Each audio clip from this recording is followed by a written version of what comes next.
Mga kaibigan, alam niyo ba, pinagmumulta ng SEC o Securities and Exchange Commission ng 50,000 pesos ang Home Credit Consumer Finance Philippines Inc. o yung mas kilala nating Home Credit dahil sa hindi makatarungang paraan ng pangongolekta ng utang.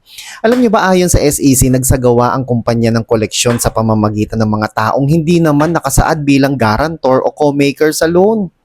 Sa pahayag po nitong Miyerkules, sinabi po ng SEC Financing and Lending Companies Department na napatunayang lumabag ang home credit sa SEC Memorandum Circular Number 18 Series of 2019 at sa mga alituntunin ng Financial Products and Services Consumer Protection Act o FCPA of 2022.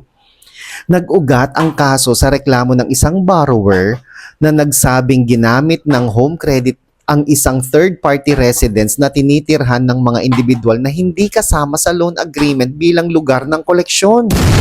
Ayon pa sa reklamo, ipinagpatuloy ng kumpanya ang gawain kahit may nakasulat na pagtutol mula sa borrower.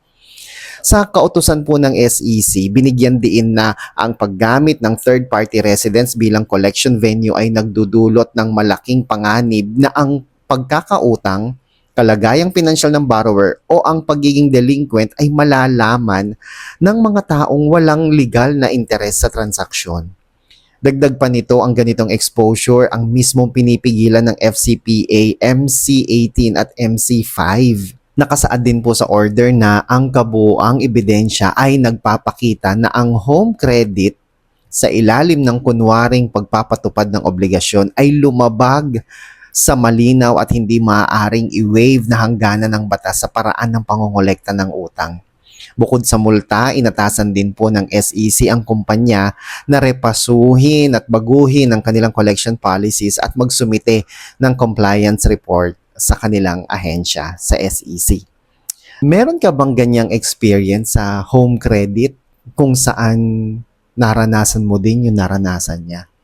Yung unfair collection practices. Please comment down below. Ako po si Chico. Enjoy the rest of the day and God bless po.